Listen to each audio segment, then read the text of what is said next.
Pinaga niya ang ipinagbabawal na sining, ang huling pakikipaglaban. Matagumpay na pinaga niya ang ipinagbabawal na huling pakikipaglaban. Sinusunog ang lakas ng buhay at kaluluwa ng may-ari ng espada. Pinapagaling ang sarili at itinataas ang antas ng kapangyarihan ng isang buong baitang. Tatagal ito ng 2 oras at pagkatapos nito, tiyak na mamamatay ang may-ari ng espada. Ipagtatanggol ko ang mahal na binibini kahit ikamatay ko pa. Xiao Shiki.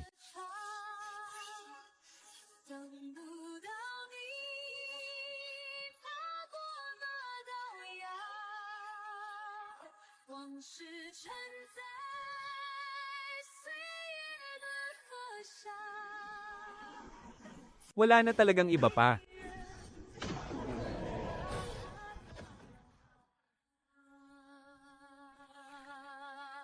Xiao Shiki.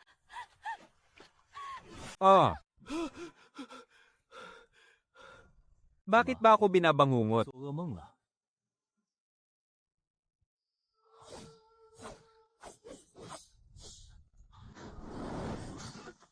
Ha? May tao ba riyan? Sino ang nag-iwan ng espada rito? Hoy! Nasira mo ang espada ko, kaya kung hindi ka magsasalita, tuturing ko na lang nakabayaran ang espadang ito.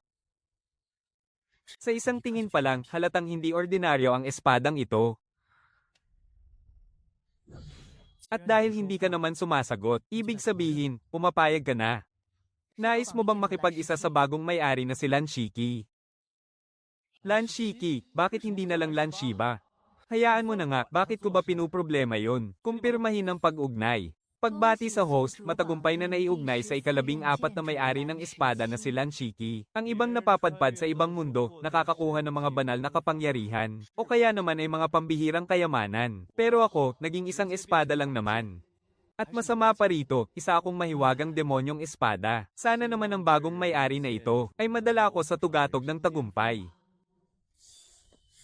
Nakakagulat, napakagaan at napakadaling gamitin ng espadang ito. Parang may isang dalubhasang panday, na sadyang gumawa nito para sa akin lang. Matapos mag-ensayo gamit ang espadang ito ng mabilis, parang narating ko na ang tugatog ng aking kapangyarihan.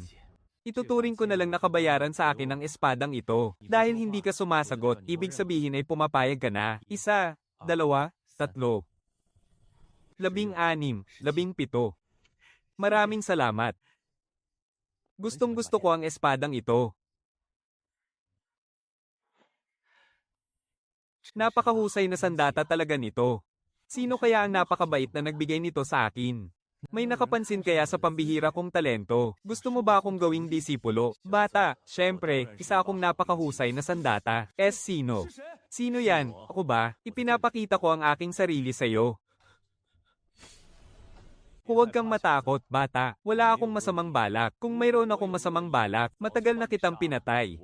Ako ang espiritu ng espadang ito. Espiritu ng espada, nagsisinungaling ka, nakakita na ako ng mahiwagang espada. Pero kailanman ay hindi ko nabalitaan na nakakapagsalita ang espiritu ng espada. Ang mga nakita mo ay mababang uri lamang ng mga espiritu. Paano sila maihahambing sa akin?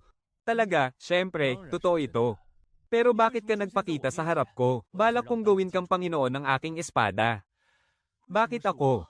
Sa tingin mo ba ay may pambihira akong talento? Hindi, naghahanap lang ako ng kahit sino. Kakamatay lang ng huling Panginoon ko. Kaya kailangan ko ng bagong hahawak sa akin. Nagkataon lang na ikaw ang nakasalubong ko, kaya ikaw na ang pinili ko. Hehe, napakaswerte ko nga naman pala, haha. Mula ngayon, ikaw na ang aking Panginoon. Ako ang espiritu ng espada ng mga kaluluwa. Maaari mo akong tawaging dakilang espiritu. Ipakikita ko muna sa iyo ang aking kakayahan. Sa susunod, tandaan mong pumatay ng pumatay. Mas lalakas ka sa tuwing may papatayin ka.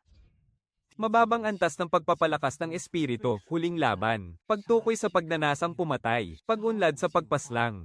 Gantimpala sa pagpatay. Dakilang espiritu. Ang espada ng mga kaluluwa.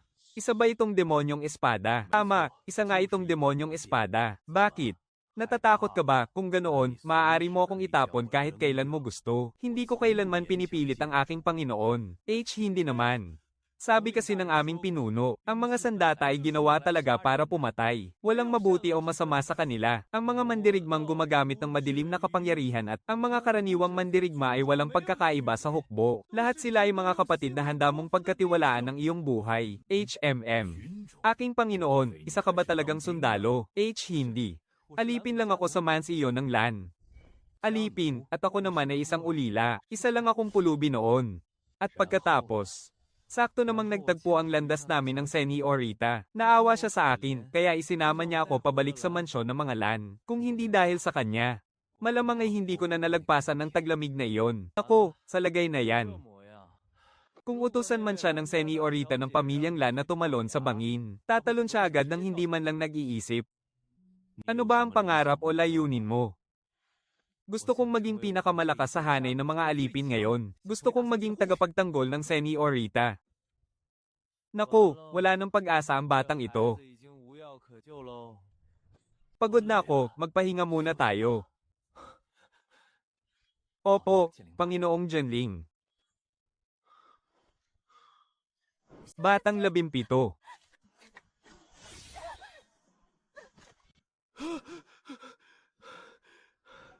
Bakit? Nagbangungot ka ba? Bangungot? Opo. Mabuti na lang at panaginip lang iyon. Ang mahalaga, buhay pa ang Senyorita. Ganyan talaga kapag unang pag-ibig ng isang kabataan. Naiintindihan ko, naiintindihan ko. Medyo nagiging interesado na ako sa Senyorita ng pamilyang Lan.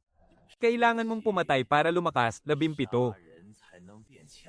At kapag malakas ka na, doon mo lang siya mapoprotektahan bilang tagapagtanggol. Panginoong Jianling, hindi naman ako kampa ng kadiliman. Alam ko na sa mga misyon ng pamilya, may mga misyon para tugisin ng mga mamamatay tao. Ngayong araw, pupunta ako para magtanong sa pinuno. Tama, ganoon nga. Iyon nga ang ibig kong sabihin. Hindi rin naman ako isang demonyong espada. Ang pinapatay lang natin ay ang mga karapat dapat mamatay. Ang tawag dito ay pagpaparusa sa ngalan ng langit. Mahal na pinuno. Nagagawa ko ng marating ang rurok ng estilo ng digmaan. Ngunit tila may hadlang pa rin akong hindi malagpasan. Pakiramdam ko ay may kulang pa. Bakit po kaya ganoon? 17, ang estilo ng digmaan ay nilikha para sa tunay na labanan. Ang kailangan doon ay matinding bagsik at determinasyong pumatay. Nakapatay ka na ba ng tao? Hindi pa, kaya naman pala. Kulang ka pa sa bagsik. At kulang pa sa aura ng pagpaslang. Iyan ang dahilan kung bakit hindi mo pa rin marating ang rurok ng iyong kapangyarihan. Diyan mismo ang dahilan. Kung ganoon, paano naman ako papatay ng tao? Aba, mukhang matalino ka pala. Akala ko nga tatanungin mo agad kung paano pumatay. Diyan, sa tamang tao ka nagtanong. May misyon na kara-rating lang ngayong araw. May isang mapangahas na malayang mandirigma. Ang nangahas na lumabag sa batas ng ating pamilyang Lan dito sa lungsod ng Yiyang. Pinatay niya ang isa sa mga malayong kamag-anak ng ating pamilyang Lan. Mukhang naghahanap talaga siya ng kamatayan. Ipagtatanggol ko ang karangalan ng pamilyang Lan kahit pa ikamatay ko. Napakahusay. Shiki, ipinagkakatiwala ko sa iyo ang misyon na tugisin ng malayang mandirigmang iyon. Sa taglay mong lakas sa kalagitnaan ng antas ng chi, kayang-kaya mo na yan. Makakaasa kayong matatapos ko ang misyon. Sige na, lumakad ka na. Nasa medalyon mo na ang lahat ng impormasyon tungkol sa mandirigmang iyon. Tingnan mo na lamang iyan mamaya. Masusunod po, dakilang pinuno.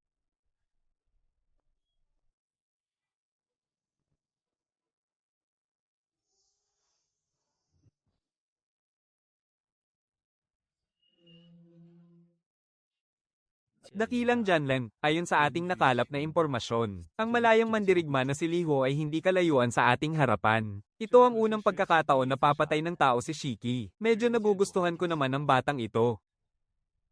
Para makasiguro, mabuti pang turuan ko siya ng ilang totoong sining ng pakikipaglaban. Shiki, tuturuan kita ng isang teknik sa paggamit ng espada. Malakas po ba ang teknik na yan? Isang pambihirang sandata ng mataas na antas, sa tingin mo ba ay mahina yon? Isang mataas na antas ng kapangyarihan. Pakiusap, turuan niyo po ako, dakilang Jianlen. Sana ay huwag mong biguin ang tiwala ko sa iyo. Humanda ka, dahil maaaring maging masakit at mahirap ang prosesong ito. Pero tiyak na makatutulong ito ng malaki sa iyo.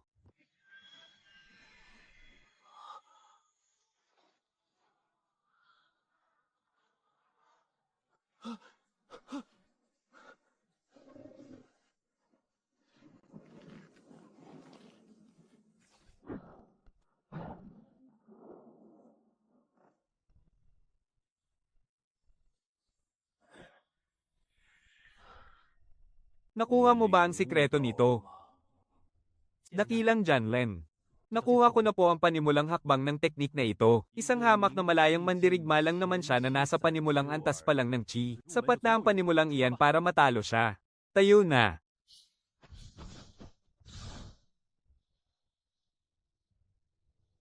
Napakayabang at mapang-api talaga ng pamilyang Lan na yan, TSK. Kung ayaw nila sa akin dito, tiyak na may lugar pa rin na tatanggap sa isang katulad ko. Sino yan? Lumabas ka. Bakit? Kayong mga tuta ng pamilyang Lan, kung wala kayong lakas ng loob na lumabas, aalis na ang matandang ito. Hahaha, may dumating na isang paslit. HMPH, akala mo ba ay karapat-dapat kang humarap sa akin?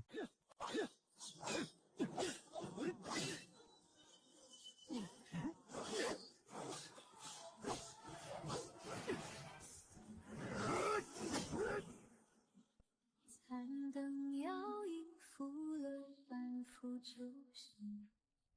Bata, ganyan lang ba ang kaya mo? Kahit isang saksak ng aking espada, hindi mo man lang nasalag. At gusto mo pang ipaghiganti ang mga walang silbi sa pamilya Lan. 17, nasa huling yugto na siya ng pagtitipon ng lakas, mali ang impormasyong nakuha natin. May natitira pa tayong pagkakataon na mabuhay. Naaalala mo pa ba ang kakayahan mong magpalabas ng nakamamatay na aura? Hintayin mong lumapit pa siya ng kaunti. Ilabas mo ang iyong nakamamatay na aura. Guguluhin ng nakamamatay na aura ang kanyang isip kahit panandalian lamang. At kapag nangyari yon, patayin mo siya sa isang saksak.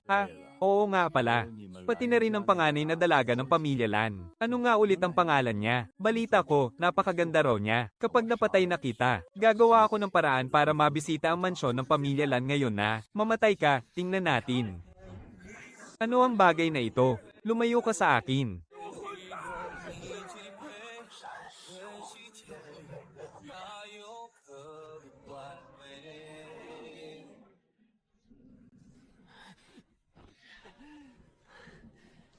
Mahusay ang ginawa mo. Masarap-sarap din ang kaluluwa ng isang nasa huling yugto ng pagtitipon ng lakas. Ito ang gantimpala para sa pag-unlad ng iyong kapangyarihan.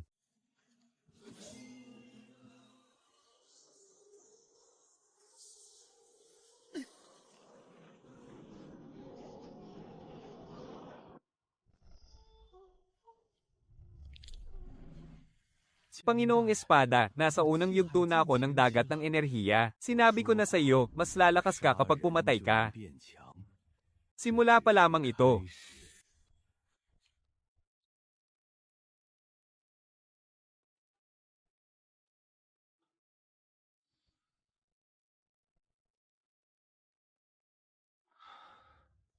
Panginoong Espada, ang lalaking nagturo sa akin ng pamamaraan ng pagpugot. Siya ba ang dating Panginoon ng Espada? Teka, paano mo nalaman? Nakita ko ang lahat. Napakalakas niya. Nakita mo. Opo, nakita ko ang buong proseso kung paano niya nilikha ang sarili niyang estilo ng pagpugot. Panginoong Espada, hindi niyo po ba alam? Posible kayang nagbago rin ang pamana ng Panginoon ng Espada. Ngunit dahil hindi ito makikita sa mga datos, hindi ito kapansin-pansin. Sa mga ordinaryong may-ari ng Espada, hinding-hindi ko sila pag-aaksayahan ng panahon. Gusto ko lang ang ugali mo, kaya naman espesyal ang traito ko sa iyo. Matagal-tagal ko na ring hindi nagagamit ang kakayahang ito, kaya hindi ko na matandaan ang eksaktong lakas nito. Maraming salamat sa inyong gabay, Panginoong Espada. Sige, magtanong ka pa kung may gusto ka pang malaman. Ano po ang nangyari sa nakatatandang iyon pagkatapos? Nabaliw siya kalaunan. Nabaliw, bakit? Hindi mo naman siguro iniisip na ako ang nagpabaliw sa kanya, di ba? Ako, hindi po, hinding-hindi ko po iisipin yan. Mukhang kung hindi ko lilinawin ang lahat. Itong si Janlen sa harap ko na medyo maayos naman, ay baka matakot ng kumuha sa akin. Familiar ka naman sa skill na slaughter feedback, di ba? Opo. Alam ko yon. Napakalakas nyon. May dalawang paraan ng slaughter feedback. Ang isa ay walang masamang epekto, ngunit medyo mabagal ang pag-unlad. Ang isa naman ay may masamang epekto, pero napakabilis ng pag-unlad. Pero kung hindi matatag ang determinasyon mo, madali kang mawawala sa sarili. Siyempre, ito ang hiniling ni Janlen. Bakit? Hindi ba niya alam na pwede siyang mabaliw? Kung ang minamahal mong binibini ay pinatay. At ang salarin ay maaari ka ring patayin anumang oras. Ano ang gagawin mo? Siyempre, itataya ko ang buhay ko. Pareho kayo ng naging desisyon. Master Janlen, ngayong araw ay pupunta ako kay Commander para mag-ulat tungkol sa misyon. At para na rin humingi ng karagdagang movement technique, maganda yan. Sa wakas ay naisipan mo rin punan ang iyong kahinaan.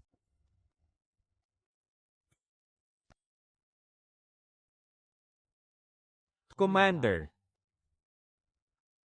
Tapos na po ang misyon. Napatay na ni Shiki ang rogue cultivator na yon. Napakahusay. Napakabilis mong tinapos ang trabaho. Ito ang gantimpala sa misyon, 5 chi condensation peel. Tanggapin mo. Maraming salamat po, Commander. Mas mataas ang talento mo kumpara sa ibang mga bata. Dapat kang magsanay ng mabuti para sa clan tournament sa susunod na buwan. Sikapin mong makapasok sa mga nangungunang pwesto para makuha mo ang atensyon ng pamilya Lan. Malaki ang magiging pakinabang nito para sa iyo sa hinaharap. Opo, Commander. Maraming salamat po sa inyong paggabay. Kumusta na ang pagsasanay mo sa Battle Sword Art? Dahil sa nagdaang laban, oras na lang ang kailangan para lubos ko itong mapagtagumpayan. Napakainam, napakahusay. Commander, pagkatapos ng nagdaang laban, naramdaman kong may kakulangan pa ang aking liksi sa pagkilos. Mayroon po ba kayong mga teknik sa mabilis na pagkilos? Dati, nung pinagsasabihan kitang mag-ensayo ng pagkilos, ayaw mo talaga. Haha, ngayon ay tila natauhan ka na. Wahahaha. Noong bata ka pa, pinuri lang naman ng Senyorita na maganda ka raw humawak ng espada at talagang pinanghawakan mo na yan hanggang ngayon. Iba talaga ang karisma ng ating Senyorita. Ha. Ito ang hakbang ng kidlat at ang paraan ng pagpapatatag ng bakal na katawan. Kunin mo na ang mga ito. Maraming salamat po, Pinunong Tongling. Sige na, mag-ensayo kang mabuti. Galingan mo para makapasok ka sa ranggo sa darating na malaking paligsahan. Masusunod po, Pinunong Tongling.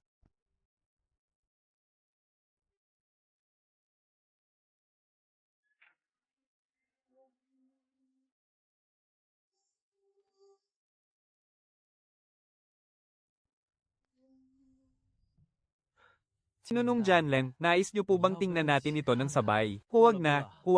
Tingnan mo na lang mag-isa. Mag-ensayo kang mabuti, para maging tagapagtanggol ka na ng iyong Senyorita sa lalong madaling panahon.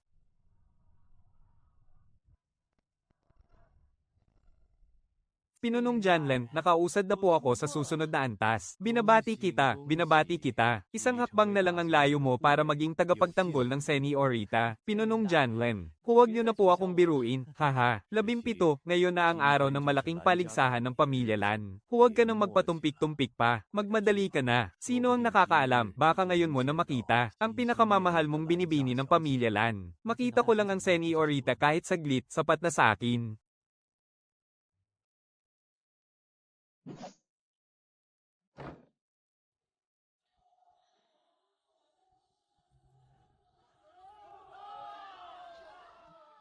Hindi ba dumating ang Senyorita? Pinuno. Kamusta? Paano ang iyong pag-insayo? Kahapon lang po, nakausad na ako sa gitnang yugto ng Cheesy Realm. Mahusay. Ang makaabot sa gitnang yugto ng Cheesy Realm sa murang edad, ay nagpapatunay na ang talento mo ay higit pa sa karaniwan. Mamaya, kapag nakaharap mo ang mga disipulo ng pamilya Lan sa arena, kailangan mong tandaan, huwag kang magpapakita ng awa sa laban. Huwag kang matakot na magalit sila sa'yo. Ituring mo ang iyong kalaban bilang isang mortal na kaaway. Ipaglaban mo ang bawat pagkakataon na makausad sa susunod na round. Huwag kang mag-alala, may mga eksperto ng pamilya na magbabantay sa laban. Walang mapapahamak ang buhay rito. Naiintindihan mo ba? Masusunod po, Pinunong Commander. Galingan mo. Magsisimula na ang paligsahan mamaya-maya. Umakyat ka na lang sa entablado kapag tinawag ang pangalan mo. Masusunod po, Pinuno. Opisyal nang nagsisimula ang taon ng paligsahan ng pamilyang Lan. Para sa unang laban, maghaharap sina Lan Changjan at Lan Shiki. Laban.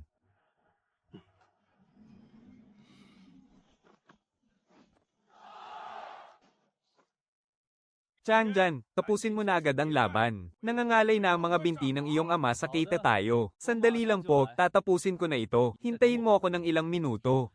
HMP. Baka nga hindi man lang aabot ng ilang minuto. Hindi naman siguro ganoon kamalas ang swerte ko, di ba? Tapusin na natin agad ang laban na ito. Ha. Ang lakas ni Lan Changjan. Mukhang nasa mababang antas lang ng Cheesy Realm. Nagkakamali ba ako ng tingin? Higit sa inaasahan ko ang lakas mo. Mukhang kung hindi ko gagamitin ang totoong kakayahan ko, hindi ko matatapos agad ang laban na ito. Anak, tapusin mo na yan agad. Huwag mo nang sayangin ang oras mo sa pakikipag-usap sa kanya. Tanggapin mo ito. Subukan mo ang bago kong natutunang estilo ng espadang hangin. Unang anyo, hagupit ng hangin.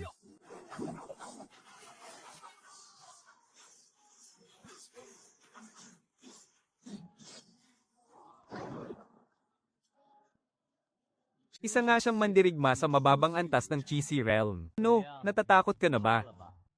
Aaminin ko, medyo may ibubuga ka. Pero kung magpapatuloy ito, siguradong ikaw ang matatalo. Kung ayaw mong masaktan, sumuko ka na lang kaya.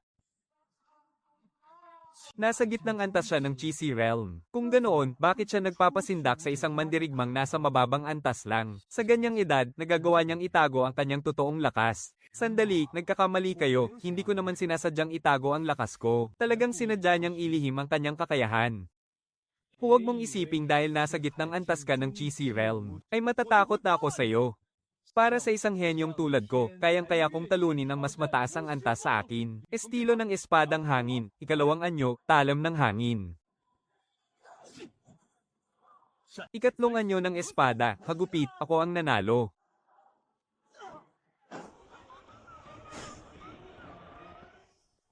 Si Lan Shiki ang nagwagi.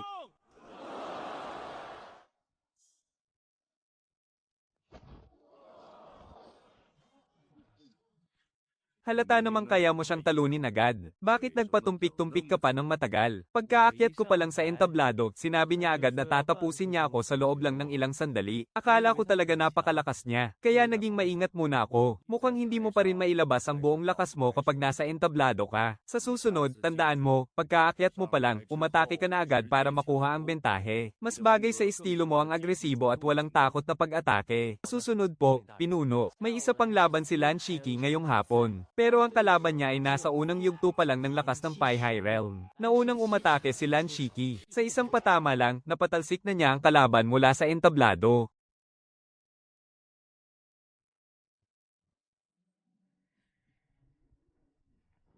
Panginoong Janlen, may naisip po ako. Anong naisip mo? Nais ko pong ilabas ang aking nakamamatay na aura. Bakit? Hindi ka ba natatakot na mabaliw? Panginoong Janlen, maaari niyo po ba akong tulungang pigilan ito ng kaunti para hindi mapansin ng iba? Napansin ko po na masyado pa ring mahina ang aking loob. Sa tuwing nasa entablado ako, lagi akong nag-aalangan at natatakot. Masyado akong maraming inaalala. Kawalan yan ng tiwala sa sarili, pagiging urong sulong, at sobrang maramdamin. Tuwing nakikita mo ang mga miyembro ng pamilyang Lan, lagi mong nararamdaman na mas mababa ka sa kanila. 17, dapat mong maunawaan na ang tunay na lakas ay nangangailangan ng matatag na kalooban. Kung wala kang matibay na puso, hindi malayo ang mararating mo. Nauunawaan ko po, Panginoong Janlen. Pero hindi naman kita lubos na masisisi. Dahil ang mga tao sa mansyon ng Lan ang nagturo sa iyo na maging sunod Sonyerin na parang alipin. Gusto ko na pong magbago, tama po kayo. Matagal mo na dapat yang ginawa. Sa malaking paligsahan ng pamilyang Lan, kailangan mong makapasok sa nangungunang 10 para makatuntong sa semi-final. Magsisimula ang totoong labanan sa semi-final. Doon na siguradong magsisilabasan ng mga totoong alas ng pamilyang Lan. Kung dadalo ang mahal na binibini, sigurado akong makikita niya ako roon. Suko na talaga ako sa'yo. Ang pinakamahalaga. Napakahalaga ng paligsahang ito. Nakasalalay dito ang magiging pagsusuri sa akin. Kaya ba ang gusto nyo ay baguhin ko ang aking ugali? Bagay ang aking sining sa espada at liksi ng galaw para sa mabangis na pagsugod. Ang tanging hindi tugma ay ang aking ugali. Hindi pa ako sapat na malupit. Baguhin natin ito gamit ang aura ng poot. Opo, Panginoong Janlen. Madali kasing makapagdulot ng kabaliwan sa master ng espada ang kakayahang ito. Noon, ginagamit ko lang ang kakayahang ito para ipahamak ang aking master, Shi-Chi. Sinong mag-aakalang kusa mo pala itong gagamitin para baguhin ang iyong ugali? Napakalawak talaga ng iyong imahinasyon. Paano natin babaguhin? Pwede ba nating bawasan ng kaunti ang lakas nito? Para ako lang ang maapektuhan. Sapat lang para mapanatili ko ang isang bahagyang baliw na uhaw sa dugo. Subukan mo sa 5% lakas.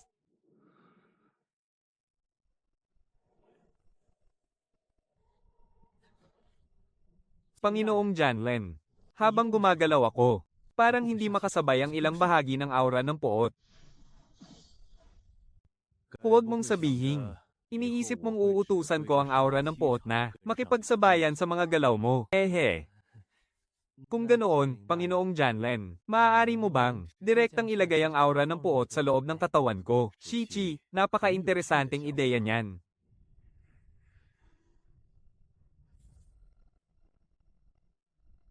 Anong pakiramdam? Tamang-tama lang ang lakas. Napakaganda ng pakiramdam, higit pa sa dati. Paano naging maganda? Pakiramdam ko ay nag-uma pa ang lakas sa buong katawan ko. Wala akong ibang naiisip, kundi ang matinding pagnanais na pumatay at mangwasak. At sa tingin ko, ang ganitong kalagayan ay kayang magpalakas sa akin ng halos 20% ng aking lakas. Kaya mo pa bang kontrolin ang sarili mo? Mukhang wala namang problema. Kaya ko pa itong pigilan. Pero ayaw ko itong pigilan. Gusto kong manatili sa ganitong kalagayan. Ilan ang 1,713 plus 20? 13 plus 20.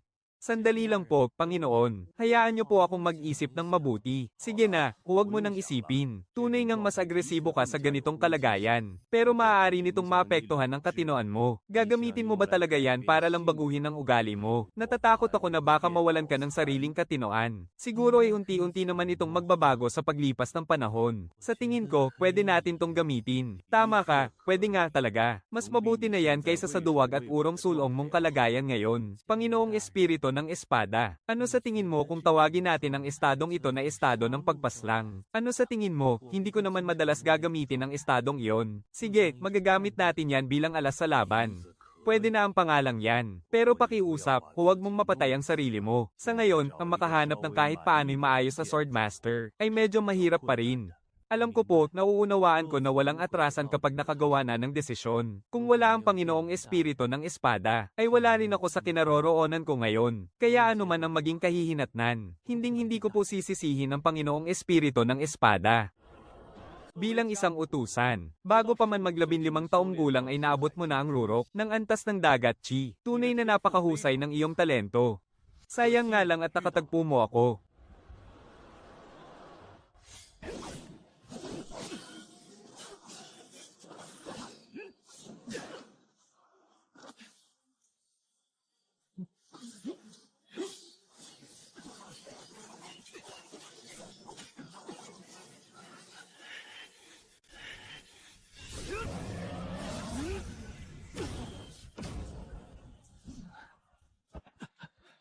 Napakahusay ng batang iyon. Isang maringal na diskarteng pang-combat na nasa antas imperial. At nagawa pa niyang maabot ang perpektong antas. Sayang nga lang at ang kanyang kinakaharap ay mula sa direktang linya ng pamilya Lan. Mababang uri man ng diskarteng Zuan ang kanyang sinasanay. Ang espada ng gintong hangin at ambon, Panginoong Espiritu ng Espada, nasa 10% na ang estado ng pagpaslang.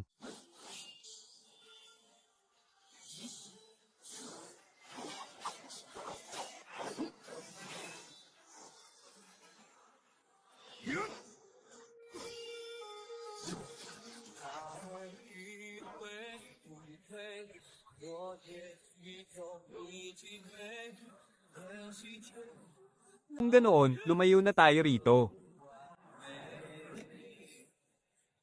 Gaya ng agos ng rumaragasang tubig. Dito tayo.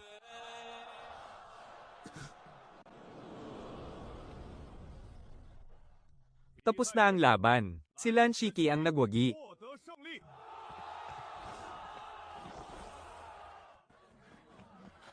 Kuya Shiki, napakagaling mo talaga. Oo nga, akala ko talaga matatalo ka na eh.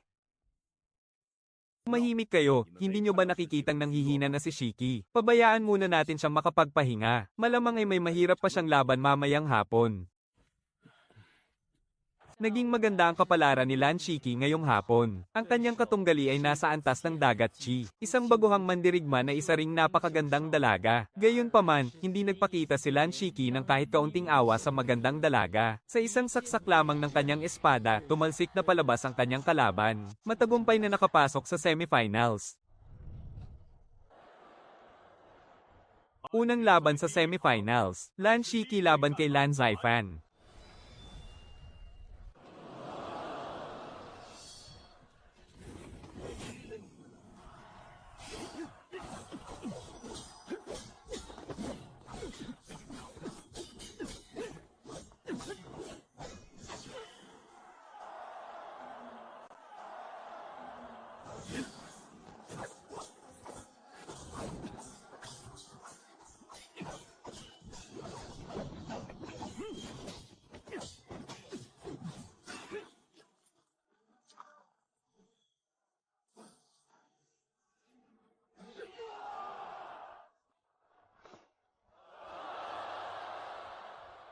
Si Lan Shiki ang nagwagi.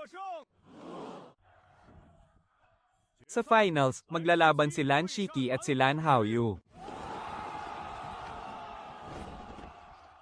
Lan Shiki, talagang mahusay ka. Alam ko, at alam mo rin naman yun. Hindi mo ako matatalo, hindi pa nga ako bumabagsak. Paano mo naman nalamang hindi kita matatalo? Napansin kong hindi ka naman gumagamit ng mahiwagang sandata. Wala kang kahit anong pag-asang manalo. Kung hindi pa kayo maglalaban, gusto nyo bang umakyat ako riyan at galpihin kayo?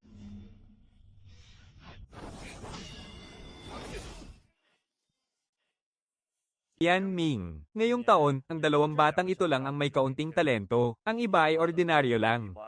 May pambihirang talento si Haoyu. May pag-asa siyang maging isang dakilang master. Mahusay rin talaga ang Shiki na yun. Sa murang edad ni Shiki, narating na niya ang antas ng kihay. Para sa isang mandirigma, hindi lang pambihira ang talento niya sa pagsasanay, kundi napakahusay rin ang kanyang kakayahan sa pakikipaglaban. Ang ganitong pambihirang talento, bihira lang makita maging sa mga kabataan ng ating pamilya Lan. Talagang pambihira ang talento ni Shiki, pero parang mayroon pa siyang iba pang kawili-wiling sekreto. Elder, ang kakayahan ni Lan Shiki na kontrolin ang kanyang aura ng pagpatay ay tila napakalakas talaga. Hindi ko pa narinig ang tungkol doon kailanman. Mamaya, magtatanong-tanong ako sa eskinita. 灯摇曳，照空墙。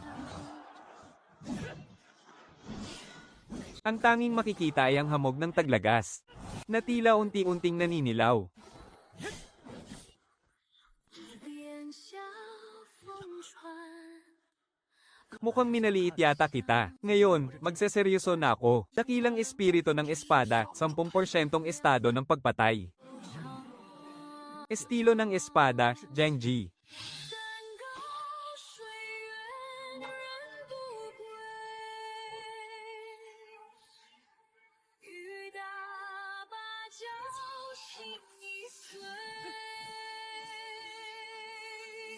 旧梦传来荒草堆，一声长叹泪成灰。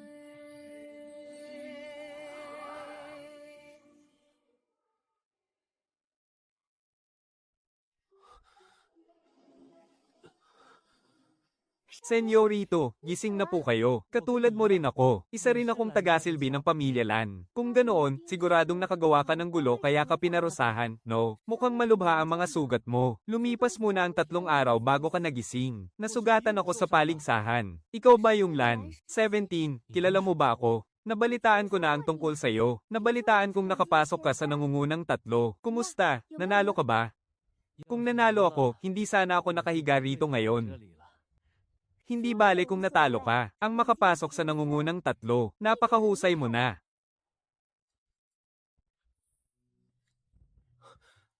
17, kumusta? Mabuti-buti na ba ang pakiramdam mo? Salamat sa pag-aalala, pinuno. Mabuti naman kung mas maayos na ang pakiramdam mo. Gusto kang makita ng senyorito. Ilang araw ka na niyang binabanggit. Tara na.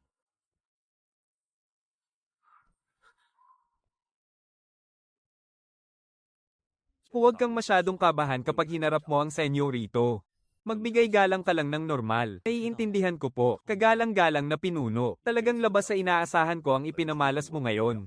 Kahit sa panaginip, hindi ko naisip na makukuha mo ang pangalawang pwesto. Pati po ako, hindi ko rin inaasahan. Siya nga pala, 17, yung tila nagwawala mong estado. Kaya mo ba yung kontrolin? Opo, kamakailan ko lang din po nalaman yan. Dahil sa sunod-sunod na paggamit mo ng nakamamatay na lakas sa arena, imposibleng hindi namin ito itanong. Ngunit matagal ko nang pinag-isipan ang isasagot ko. Malamang na iyon ay dahil sa pambihira mong talento. Mamaya, malamang na itanong din iyan ng senyorito. Magsabi ka lang ng totoo sa kanya. Opo, pinuno.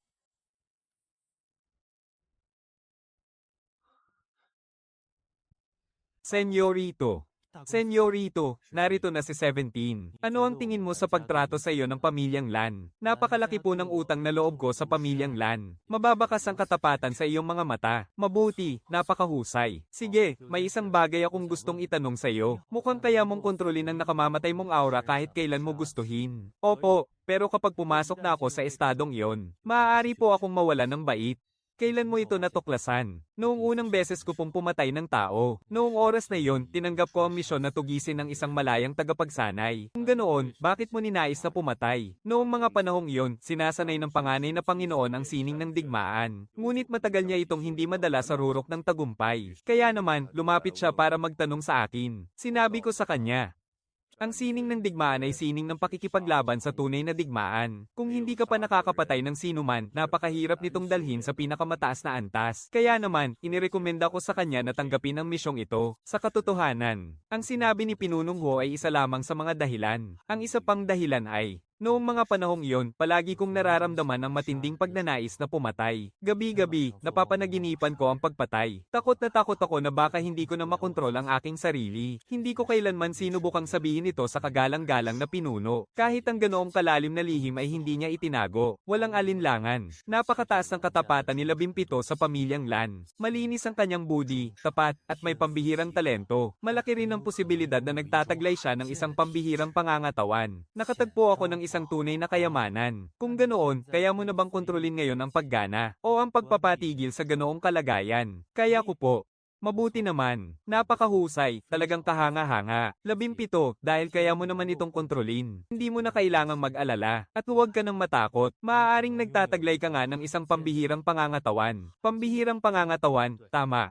Sa mundong ito, maraming tao ang biniyayaan ng pambihirang talento na may mga kakaibang katangian sa katawan, tulad ng likas na katawang espada o ang likas na katawang makapangyarihan. At ang katawan mo naman ay may kakayahang mag-ipon ng aura ng pagpatay upang dalhin ang iyong sarili sa isang kalagayan na naghahangad ng madugong labanan, kung saan pansamantalang tataas ang iyong lakas. Ganoon po pala ang nangyayari. Bagamat natalo ka sa espada ni Lan Hauyu sa paligsahang ito, nananatili pa ring napakahusay ng iyong ipinamalas na galing. Bilang gantimpala, bibigyan kita ng isang mataas na antas ng pamamaraan ng pagsasanay sa ranggong dilaw, at isang batayang sining ng labanan sa ranggong itim. Maraming salamat po, Panganay na Panginoon. Talagang nagbubuhos ng malaking biyaya ang Panganay na Panginoon sa kanya. Walang anuman, karapat-dapat ka naman sa lahat ng ito. Tandaan mo ito, hanggat tapat kang naglilingkod sa pamilyang Lan, hindi ka kailanman pababayaan ng aming pamilya. Nangangako po si 17 na ipagtatanggol ang pamilya hanggang kamatayan. Siya nga pala, 17, kadalasan pagkatapos ng malaking paligsahan ng pamilya, ang mga mahuhusay na kabataan ay ipinapadala sa mga angkop na lugar upang sanayin ng mabuti. Ngunit labis mo akong pinahanga, kaya nais kong malaman ang iyong opinyon. Para sa mga kabataang katulad mo, ano nga ba ang mga karaniwang landas na maaari ninyong tahakin? Ang pinakakaraniwan ay ang sanayin bilang mga tagapagtanggol ng pamilya. Maaari din silang pumasok sa samahan ng mga ngalakal ng pamilyang Lan.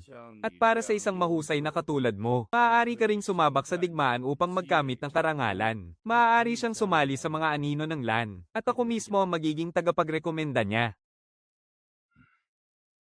Nais ko pong maging isang tagapagtanggol. 17, huwag kang magsalita ng kahangalan. Komandante, seryoso po ako. Hindi po ako nagsasalita ng kahangalan. Bakit mo naman gustong maging tagapagtanggol? Nais ko pong maging tagapagtanggol ng Senyorita. Lapastangan. Lapastangan ka talaga. Lan 17, hindi mo ba alam na nakatakda ng ikasal si Senyorita Yanlin?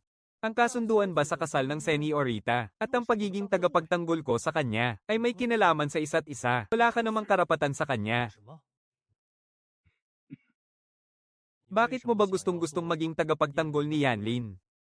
Ang Senyorita po ang nagligtas at nagdala sa akin sa mansyon ng mga Lan. At noon pa man, nangako na ako sa kanya na magiging tagapagtanggol niya ako upang protektahan siya habang buhay. Kailan pa nangyari ang bagay na yan? Parang mga 10 taon na ang nakalipas.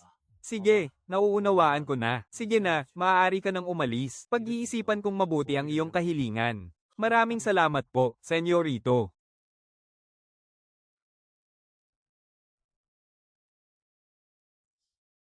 Labimpito, masakit pa ba ang dibdib mo? Hindi na po masakit. Sa silid-aklatan ng mga sining ng pamilyang Lan, mayroong isang aklat na naglalaman ng lihim na sining sa pagpapatatag ng diwa. May pambihira itong bisa sa pagpapakalma ng iyong puso at isipan. Kapag nagkaroon ka ng pagkakataon, pilitin mo itong makuha. Maraming salamat sa pagpapabatid, Komandante. 17, kailangan mong tandaan. 17, tandaan mo. Ang pagkabaliw ay magdadala lamang ng pagkawasak. Ang isang pusong nananatiling kalmado sa lahat ng oras, ang siya mong pinakamalaking kalasag upang mabuhay. Naiintindihan ko po, Komandante. Kung ganoon, bumalik ka na at magpahinga ng mabuti.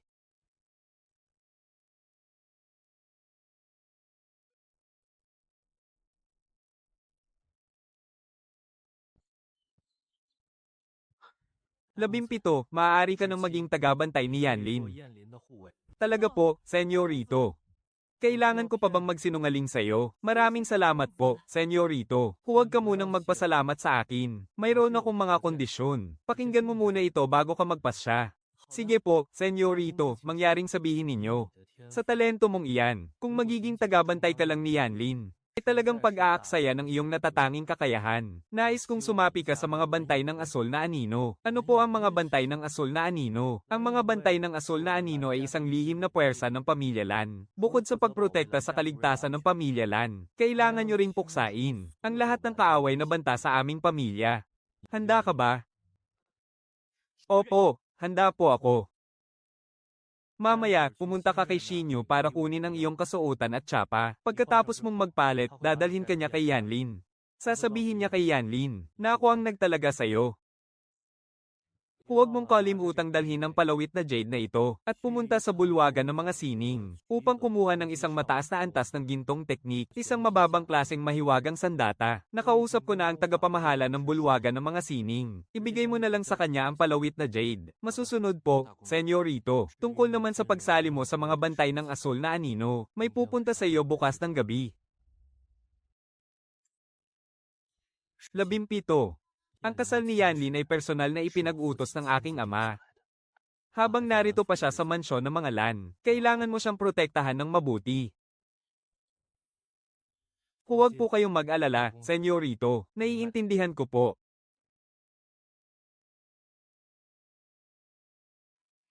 Isuot mo na ang mga damit na ito. Mukha naman siyang matikas. Mas maganang magsilbi sa ating Senyorita dahil mahina ang katawan ng Senyorita simula pa noong bata siya. Bihira lang siyang lumabas ng bahay. Kailangan mo pa ring magsumikap sa iyong pagsasanay kapag may bakanteng oras ka. Opo, Ate Shinyu. Pwede ko po bang itanong kung bakit mahina ang pangangatawan ng Senyorita? Sinasabing may depekto ang daloy ng kanyang enerhiya mula pa noong isilang siya at halos wala na itong lunas. Pero napakabait ng Senyorita. Mabait siyang makitungo sa mga tao. Hindi rin siya nagmamalupit sa mga katulong. Kaya naman maraming tagapagsilbi sa mansyon ng Lan ang lubos na gumagalang sa kanya. Sino naman po ang mapapangasawa ng Senyorita? Ang panganay na anak ng pamilyang Chen mula sa lungsod ng Mingjan. Ang panganay na anak ng pamilyang Chen sa lungsod ng Mingjan. Kung katulad siya ng ating panganay na senyor, tiyak na bagay nga sila.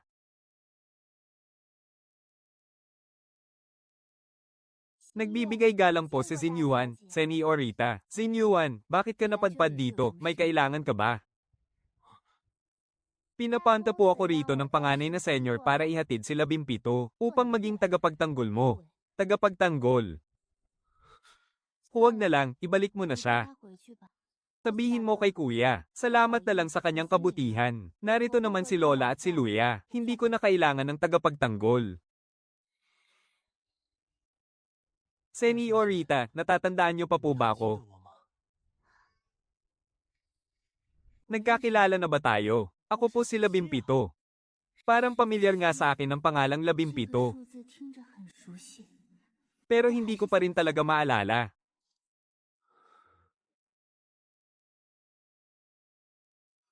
Mahigit 10 taon na rin kasi ang nakalilipas. Kaya natural lang po kung nakalimutan nyo na, Senyorita. Hindi ko akalaing lumaki na siya ng ganito.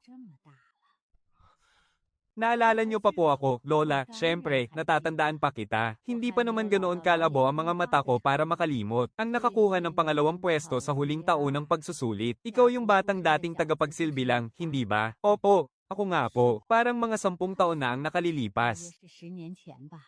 Ikaw ang nag-uwi sa kanya rito sa pamilyang Lan mula sa lansangan. Ah, ikaw pala yun. Naalala mo na po, Senyorita. Oo, naalala ko na. Kung ganoon, maaari na po akong manatili. Bakit dahil lang naalala kita ay pwede ka nang manatili? Nangako po kasi sa akin ng binibini noon, na kapag nakakuha ako ng mataas na marka sa malaking pagsusulit, ay maaari na akong maging tagapagtanggol mo. Hindi ako ganoon kalayo sa inyo noon. Yanlin, totoo namang nangako ka. Napakalakas ng boses ninyo nang nag-uusap kayo. Nasa malapit lang ako noon. Hindi ko naman sinasadyang makinig.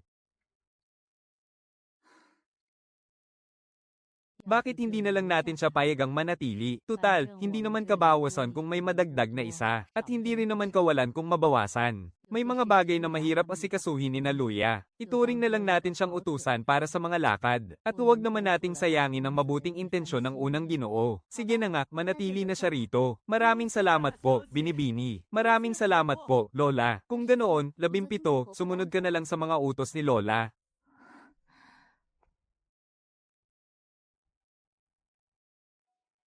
Lola, pinapahalagahan po si 17 ng unang Ginoo. Kung hindi lang dahil sa paggigiit niya, hindi siya papayagan ng unang Ginoo na maging tagapagtanggol. Maaaring mawala siya ng ilang araw sa mga susunod na panahon. Kaya sana po ay pagpasensyahan ninyo na siya. Naiintindihan ko, huwag kang mag-alala. Hindi naman iyon mamasamain ng Binibini. Sumunod ka sa akin.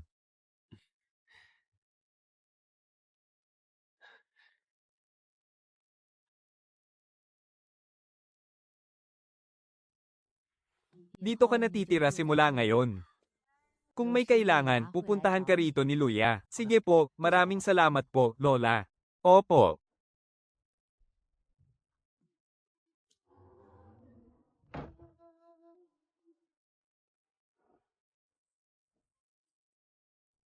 Ginoong Janlen. Hehe, bata.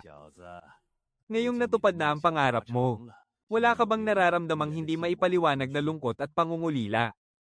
Siguro nga po, may kaunti. Hindi mo ba napapansin? Na ang binibining ito, kumpara sa naaalala mo, ay tila iba na ngayon. Opo, may kaunting pagkakaiba nga, pero nagbabago naman talaga ang tao. Gaya ko rin. Ngunit para sa akin, basta't siya ang binibini, sapat na yon. Dahil nakamit mo na ang una mong layunin sa buhay, gusto mo bang magtakda ng panibagong layunin? Baka kasi mawalan ka ng motibasyon. Isa ka lamang hamak na tao sa Chi Haijing. Kung malagay nga sa panganib ang iyong mahal na binibini, hindi mo rin naman siya matutulungan. Panginoong Espiritu ng Espada, huwag kayong mag-alala. Patuloy po akong magsisikap. Pupunta na ako ngayon sa bulwagan ng mga teknik.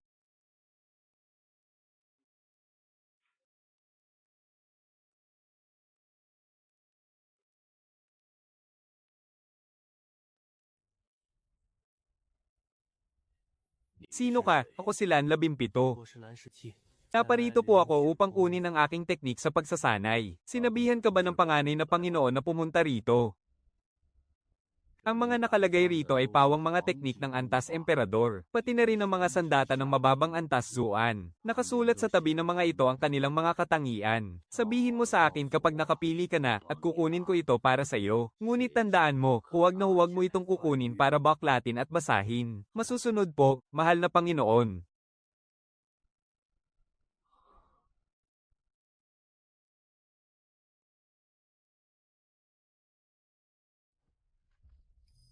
Panginoong Espiritu ng Espada, anong teknik po ang dapat kong piliin? 17, piliin mo ang teknik ng madugong labanan. Woji, ikaw na ang baalang pumili para sa iyong sarili. Masusunod po, mahal na Espiritu ng Espada. Mahal na Panginoon, nais ko pong kunin ang teknik ng madugong labanan.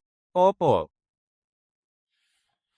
Isaulo mo ang teknik na yan. Hindi mo ito maaaring ilabas. Opo, mahal na Panginoon. Nais ko pong itanong kung mayroon po bang teknik ng Bingsin Ninglian dito. Isa itong napakabihirang sining ng pagsasanay. Isang natatanging teknik para sa isipan at kaluluwa. Tanging ang mga kabilang sa lahi ng Lanzadi lamang ang maaaring magsanay nito. Ganoon po ba? Maraming salamat po sa pagpapalim ninyo. Ako si Wulji, pipiliin ko po ang teknik ng Espadang Chenjun.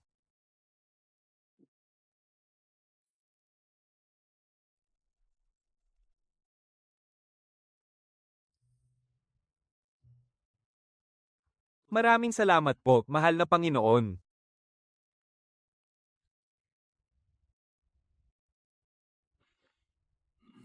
17. Mayroon akong mas angkop na teknik na ipamamana sa iyo. Anong teknik po iyon?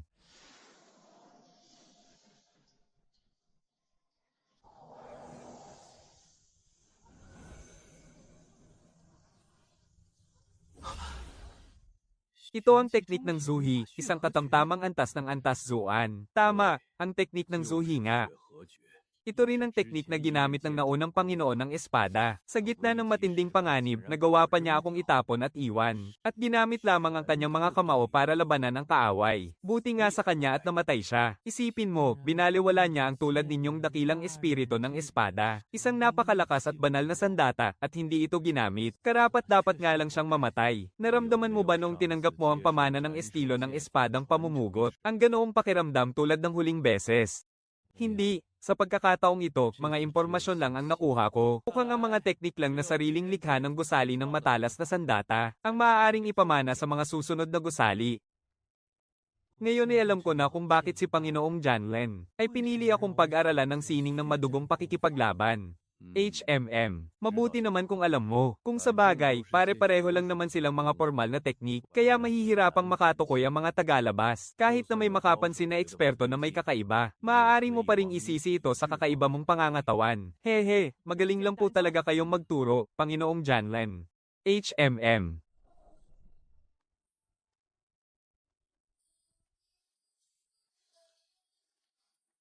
Pagbati po, mahal na binibini. Naikwento na sa akin ni Lola ang tungkol sa iyo. Ang pangako natin noon ay dala lamang ng ating pagiging bata at kawalan ng muwang. Kaya hindi mo na kailangang isipin pa yun. Malaki ang tiwala ni Kuya sa kakayahan mo. Kaya dapat mong ituon ang iyong lakas sa paglilinang. Para maabot ang pinakamataas na antas ng sining ng pakikipaglaban. Yan ang tunay na dapat pinagkakaabalahan ng isang lalaki. Iyan lamang ang masasabi ko. Umuwi ka na at pag-isipan mo itong mabuti. Maaari mo akong tawaging masamang tigre. Nasa rurok ako ng antas ng True Essence, at ako ang kapitan ng ika-13 pangkat ng mga gwardya ng Asul na Anino. Mula ngayon, isa ka na sa mga miyembro ng aking pangkat. Masusunod po, kapitan. Ang karamihan sa mga misyon nating mga gwardya ng Asul na Anino ay direktang nanggagaling sa pamunuan.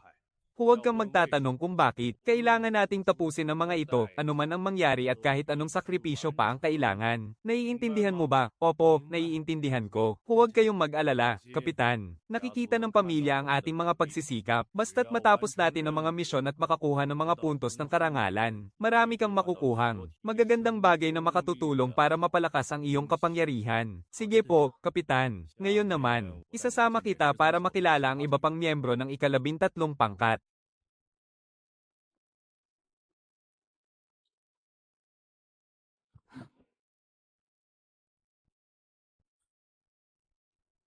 Ito ang bago nating kasamahan. Siya si Labimpito, si Lilang, nasa gitnang yugto ng antas ng True Essence. At ito naman si Alakdan, nasa simulang yugto ng antas ng True Essence. Magandang araw sa inyo. Ako si Labimpito, nasa gitnang yugto ng antas ng Cheesy. Huwag kang kabahan. Simula ngayon, magkakapatid na tayo na handang mamatay para sa isa't isa.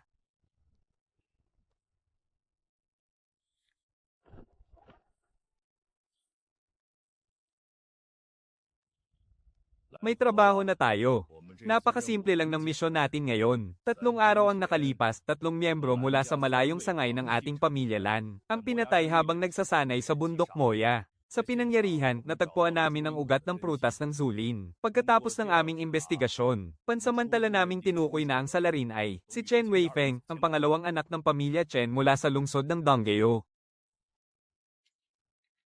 Isang maliit at ordinaryong pamilya lamang ang mga Chen ng lungsod ng Donggeo. Ang pinakamalakas sa kanila ay ang dating pinuno ng pamilya na si Chen Yichen, na nasa rurok lamang ng antas ng tunay na enerhiya.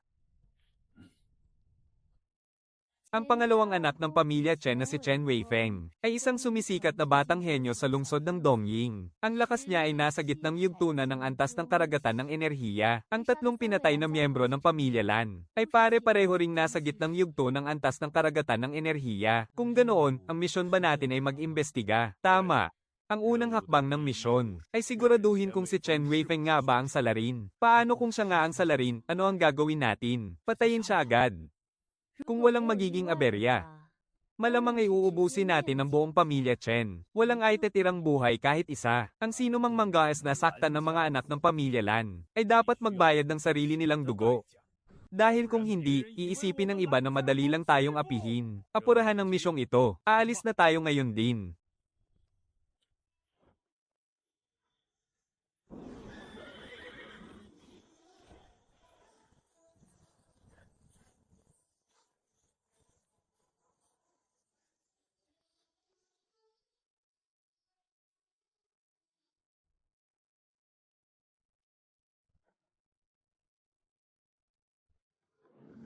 Master G, pasensya na kung naabala ka namin ng ganitong kalalim na gabi. Walang anuman. Halika, pumasok ka muna at mag-usap tayo.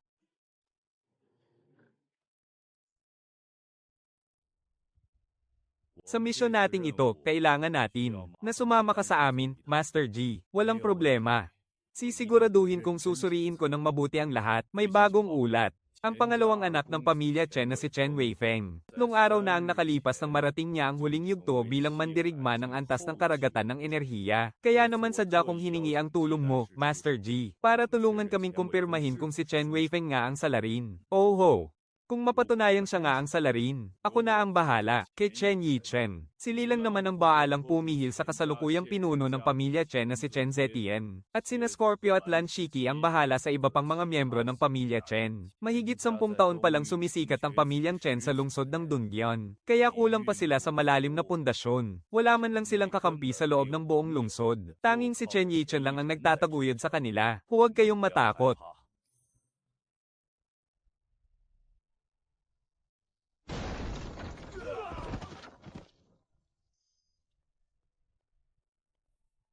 Sabihin ninyo sa inyong patriarka na narito ang mga Lan Shadow Guard ng pamilyang Lan para bumisita, at sabihin mong isama niya si Chen Weifeng para harapin kami.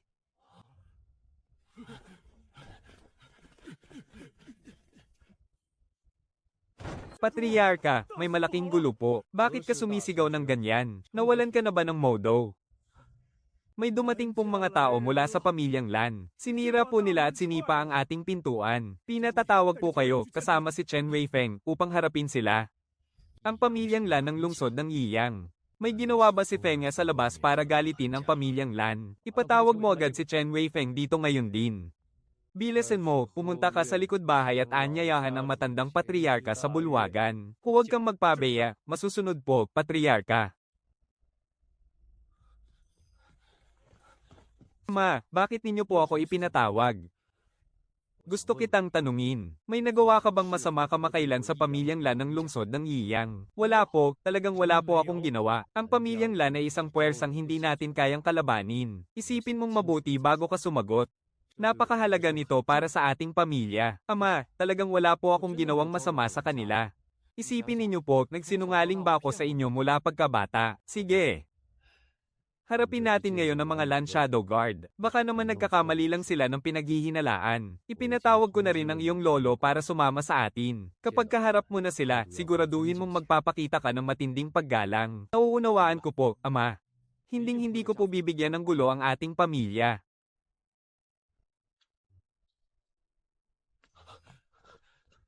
Patriarka Chen, narito kami mga Lan Shadow Guard ngayon para mag-imbestiga sa isang mahalagang bagay. Tungkol saan po iyon? 7 araw na ang nakalilipas, 3 kabataang alagad ng pamilyang Lan ang pinaslang habang nagsasanay sa bundok ng Moya. Pumunta nga si Weifeng sa bundok ng Moya 10 araw na ang nakalilipas. Pagkabalik niya, bigla siyang umunlad at naging isang mandirigma sa huling yugto ng Qixi Realm. Napakatahimik at kampante ni Weifeng. Baka naman nagkataon lamang ang lahat ng ito. Kung gayon, ano po ang sadya ng inyong pagpunta rito? Kung mayroon man kayong kailangan na tulong mula sa aming pamilya Chen, gagawin ng pamilya Chen ang lahat ng aming makakaya. Tunay ngang kailangan namin ang inyong tulong. Pinaghihinalaan namin na ang 3 disipulo ng pamilya Lan ay pinaslang ng inyong pangalawang ginoo. Paano iyon mangyayari? Paano mangangaha si Weifeng na saktan ng mga disipulo ng pamilya Lan? Siguradong nagkakamali lamang kayo. Mahal na Panginoon, pumasok nga po ako sa bundok Moyen noong mga nakaraang araw. Pero sumusumpa ako, wala akong pinatay na kahit sinong disipulo ng pamilya Lan. Pakiusap, maniwala kayo sa akin. Kung ganoon, nakita mo ba sila? Hindi po. Isa pa, napakalawak ng bundok Moyen. Napaka-imposibleng magkasalubong kami roon ng basta-basta. Kung ganoon, tatanungin kita, ang iyong pag-unlad at paglakas nitong mga nakaraang araw, hindi ba dahil nakakuha ka ng prutas na zulin sa bundok Moya? Hindi po. Wala po akong nakikitang prutas na zulin doon. Ang aking pag-unlad ay dahil lamang sa pagsasanay ko sa bundok Moya. Bunga ito ng pagharap ko sa bingit ng kamatayan. 1 taon na akong nakakulong sa antas ng Qixi. Kaya natural lamang na makatawid na ako sa wakas. HMPH, kung sinasabi mong hindi mo nakita ang prutas na zulin. Alchemist G, suriin mo ang kanyang dugo. Ang prutas na zulin ay isang napakapambihirang prutas ng espiritu. Mayroon itong pambihirang bisa. Kung kinain mo ang prutas na zulin, mananatili pa rin ang malaking bahagi ng bisa nito sa loob ng iyong dugo. Nagkataon naman na bilang isang alchemist, nakatikim na ako noon ng prutas na zulin. Kailanman ay hindi ko malilimutan ang lasa yun. Kumuha tayo ng kaunti mong dugo para matikman ko, at doon ko mapatutunayan kung inosente ka nga.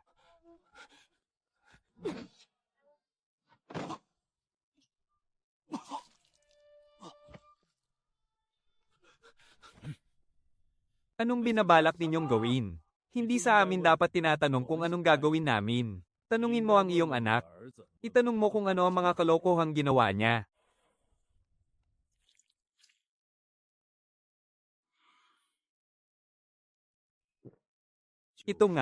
Ito nga ang lasa. Ang lasa ng prutas na zulin. Sa simula, may katapangan ng amoy nito sa ilong. At kapag tinikman, may bahagyang tamis na parang asukal. At pagkalipas ng ilang sandali, guguhit ang isang kakaibang pait sa pinakapuno ng dila. Ang mga onggas na ito, wala silang kaalam-alam sa pagtitipid. Nilulunok na lang nila ng basta-basta. Napakalaking pagsasayang talaga nito. Pinuno ng pamilya Chen, ngayong umabot na rito ang lahat, ano pa ang gusto mong sabihin?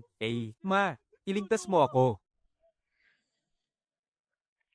Kasalanan nga ng aking anak na si Wei Feng ang nangyaring ito. Ngunit, maaari mo bang isaalang-alang na bata pa siya at wala pang nalalaman? At bigyan siya ng pagkakataong magbago. Patawarin mo siya at huwag mo siyang patayin. Tinitiyak kong doble ang ibabayad na kabayaran ng pamilya Chen sa inyo. Sino ka naman para magsalita? Ako si Chen Yichen. Ha, napakahusay. Narito na ang lahat. Umpisahan na, walang aitetirang buhay. Dapat lang kayong mamatay.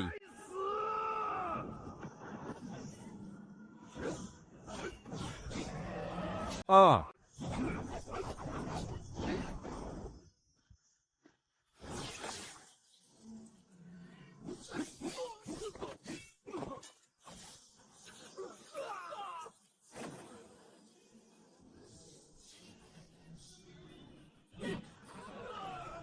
Madilim. Ang kawalan ay napakadilim. Matulog.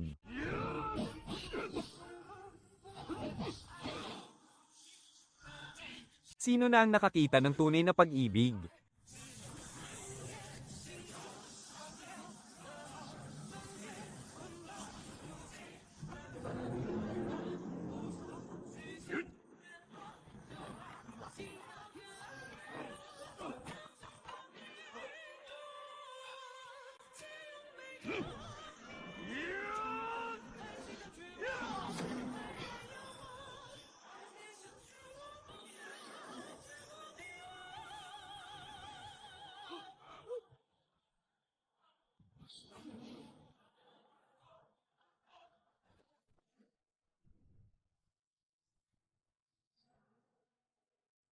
Medyo maganda ang nakuha natin ngayon. Gumawa kayo ng kanya-kanyang kopya ng lahat ng mga teknik, at pagkatapos ay ibibigay ko ito sa ating pamilya. Kukuha ako ng 40 piraso ng bato ng enerhiya. Ang isang mataas na uri ng mahiwagang espada ay nagkakahalaga ng 4,000 gintong barya. Tig 10 piraso ng bato ng enerhiya naman ang sa inyo. At tig 1,000 gintong barya para sa 2 mahiwagang espada. Isusuko natin sa pamilya ang matitira. Wala naman akong masyadong naitulong ngayon. Mayroon na akong sariling espada. Hindi ko kailangan ng mahiwagang espada.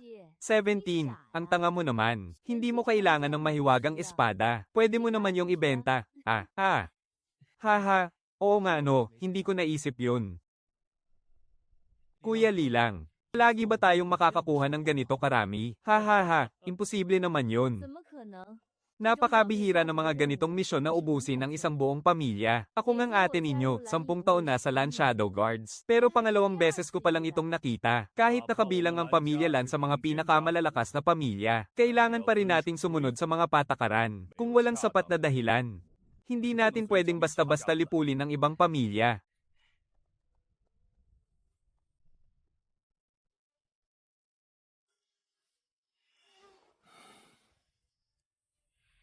Labing pito.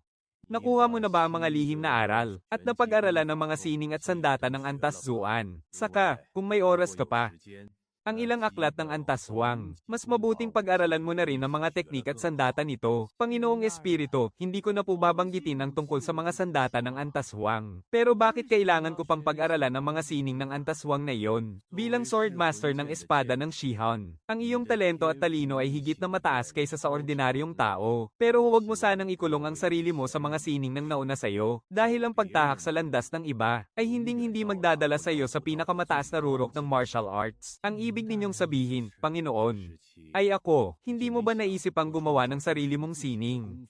At mga sarili mong sandata, kaya ko ba talaga? Bakit naman hindi? Ikaw kaya ang Sword Master ng espada ng Shihon. Ang nakaraang tagahawak ng Decapitation Sword, mas mababa pa ang talento sa iyo, pero nakalikha pa rin siya ng sarili niyang teknik sa Antas Zuan. Kung kaya niyang gumawa ng sariling estilo ng espada, siguradong kaya mo rin. Kaya ako gustong marami kang matutunang sining at sandata, ay para magkaroon ka ng matibay na pundasyon sa paglikha ng sarili mong sining. Panginoon, kung kailangan ko nga matutunan lahat yan, masyadong maraming oras ang masasayang. Maantala nito ang aking pagsasanay. Huwag kang mag-alala, kailangan mo lang silang matutunan hanggang sa simula.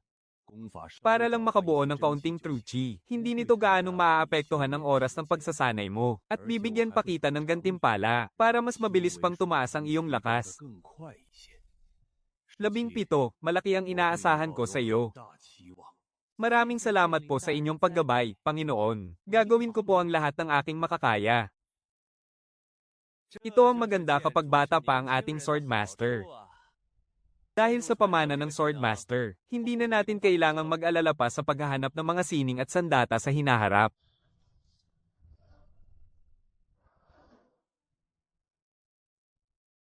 Panginoon, nakaabot na po ako sa rurok ng antas ng kihay. Magaling, napakalaki ng iyong isinulong.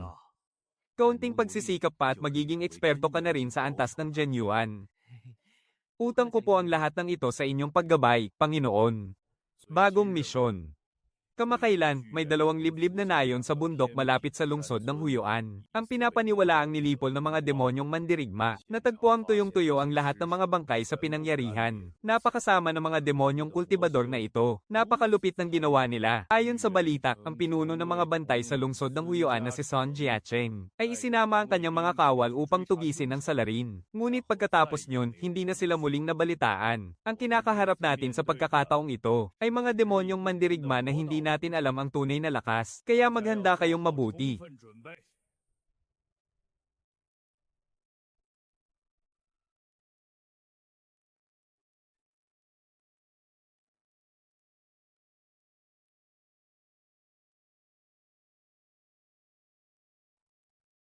Mukhang gawa ito ng mga natitirang alagad ng sekta ng Diyos ng Dugo, isang mahiwagang forma sayon ng posibleng nagdulot ng ganitong kalunos-lunos na sinapit nila. Sana nga lang ay hindi tayo makatagpo ng ganyang mahiwagang forma sayon, hindi ba? Kapitan, may nahanap akong mga bakas na iniwan ng mga kawal bago sila umalis. Halika, sundan natin at tingnan kung saan patungo.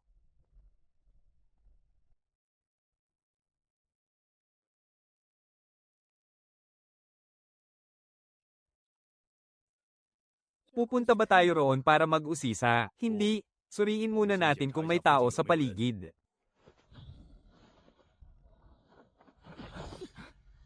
Walang tao rito. Natingnan ko na rin ang pwesto ko, wala ring tao rito. May nahanap akong ilang mga labi, batay sa baluti at sa katamtamang antas na mahiwagang espadang ito. Malaki ang posibilidad na kay Son Jiacheng ang mga labi na ito. Hindi natuyo ang katawan niya tulad ng iba. Saka, may nakita rin akong ilang patak ng dugo sa mga dahon ng damo. Maaaring sugatan ng eksperto na gumawa ng pormasyong iyon. Alakdan, mag-ingat ka at bantayan mo ang paligid. Lilang, 17, suriin ninyo ang mga bangkay. Tingnan ninyo kung may makukuha kayong kahit anong bakas.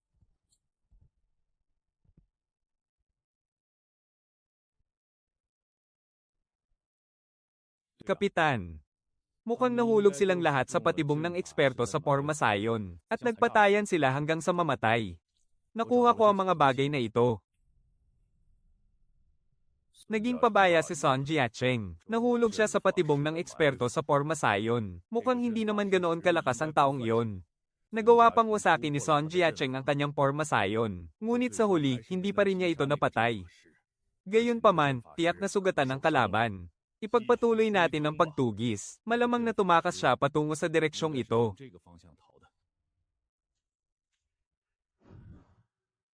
Napaka-ailap at maingat ng taong iyon. Kahit pasugatan na siya, sinisikap din niyang itago ang mga bakas ng dugo sa kanyang katawan. Pero sa kasamaang palad, may naiwan pa ring bakas. Ipagpatuloy ang paghabol. Pero mag-ingat kayong lahat. Tuso at mapanlin lang ang master ng Formesayon na ito. Gaano man kalakas ang isang Formesayon, may hangganan pa rin ang nasasakupan nito. Mas mabuting maghiwalay muna tayo ng kaunti, na may agwat na 300 metro ang bawat isa. Huwag ninyong hahayaang mawala sa inyong paningin ang iba. Kapag may natrap sa Formesayon, huwag na huwag ninyong susubukang iligtas. Unahin ninyong hanapin kung nasaan ang master ng Formesayon, at patayin siya agad. Naku, natrap tayo sa tambang.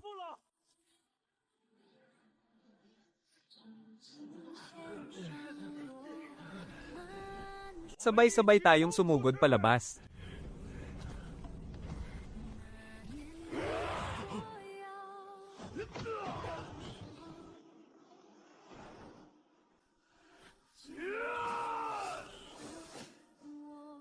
Dakilang espiritu, 10% ng aura ng puot. Bata, pag-isipan mong mabuti ang gagawin mo. Halos hindi mo na nga kayang makatagal pa. Kung bubuksan mo pa ang aura ng puot, agad kang mababaliw tulad ng mga taong yan.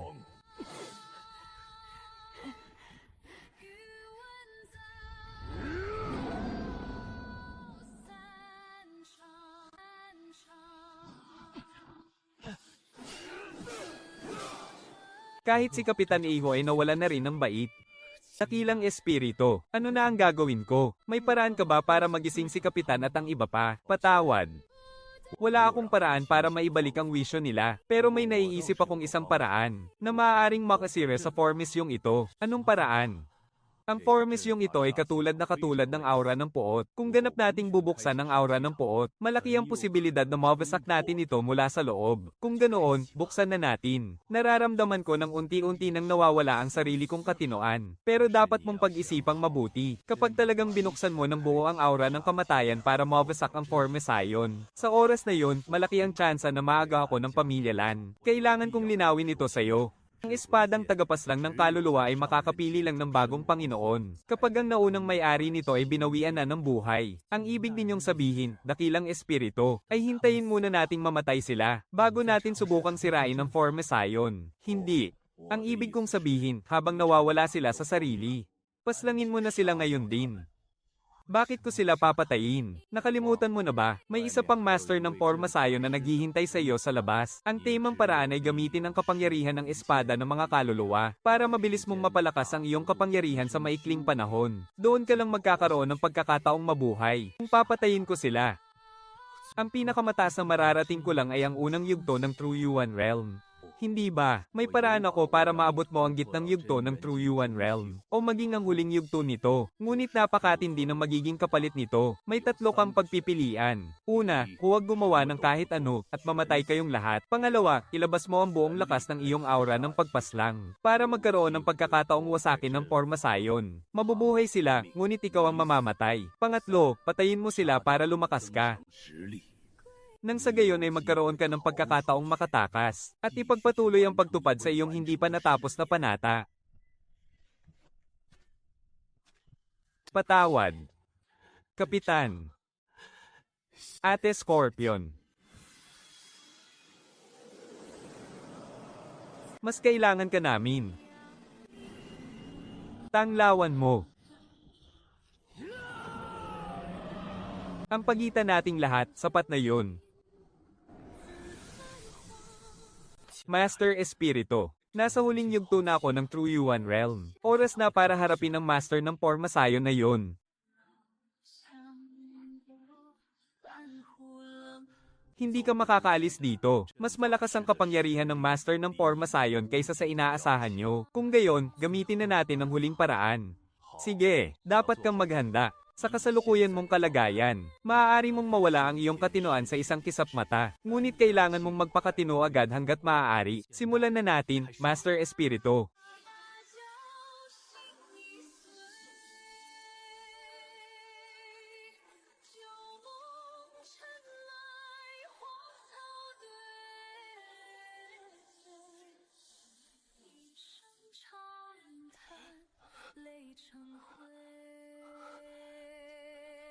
Sino ang mag-aakalang mula sa pinakatuktok ng Cheesy Realm ay magagawa mong umangat hanggang sa huling yugto ng True Yuan Realm? Siguradong hindi pangkaraniwan ng espadang iyon. Dapat maging akin ang espadang iyon, bata. Ano ang pakiramdam na pinatay mo gamit ang sarili mong mga kamay ang lahat ng kasamahan mo? Napakasarap ba sa pakiramdam? Nilamon na siya ng kadiliman. Silid ng ritual ng pagbaligtad ng langit at lupa. Bata, masyado ka pang hilaw. Ha ha ha.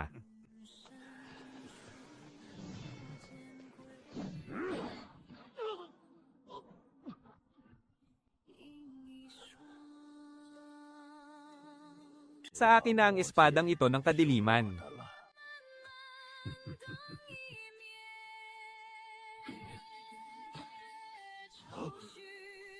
Balak mo pang tumakas, huwag mo nang asahan.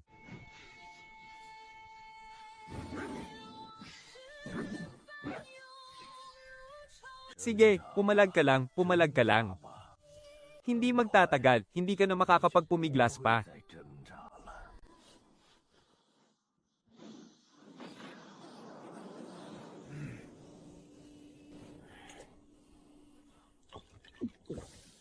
Hehe, akala mo ba kaya mo akong mabaliw gamit ang nakamamatay na enerhiyang iyan? Dahil mayroon akong ritual na sumasipsip sa nakamamatay na enerhiya. Paano naman ako hindi magiging handa para rito? Ang Paeldores ng Yelong Espiritu ay makakapagbigay sa akin ng kahit 15 minuto para hindi maapektuhan ng kapangyarihan mo. Sapat na ang 15 minuto.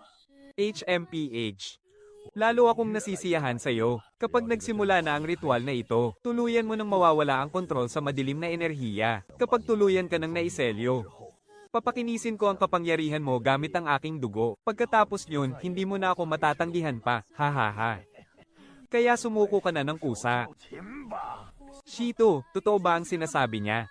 Kaya ba talaga nitong baguhin ang pagkatao ko at pilitin akong kilalanin siya bilang Panginoon? Syempre naman. Hindi ka pa naman walang talo ngayon, host. Dahil ikaw ay isang mahiwagang espada ng kadiliman, mayroon ka ring mga kahinaan nito, tulad na lang ng tuluyang pagbabago ng iyong katangian, o ang sapilitang pagpapasunod sa bagong Panginoon. Pero hindi pa naman patay si Shiji. Hindi ba ibig sabihin yun ay hindi ako makakapagpalit ng Panginoon? Kapag ikaw, na siyang espiritu ng espada, ay tuluyan ng kumilala sa master ng ritual, kusang loob mong papatayin si Shiji para palitan siya at gawin siyang bago mong Panginoon ng espada. Mayroon ka namang ganoong kakayahan, hindi ba? Kung ganoon, ano nang dapat kong gawin ngayon? Isa lamang akong sistemang pang-suporta. Hindi ako nakipaglaban. Ang lahat ay nakasalalay sa iyo, host.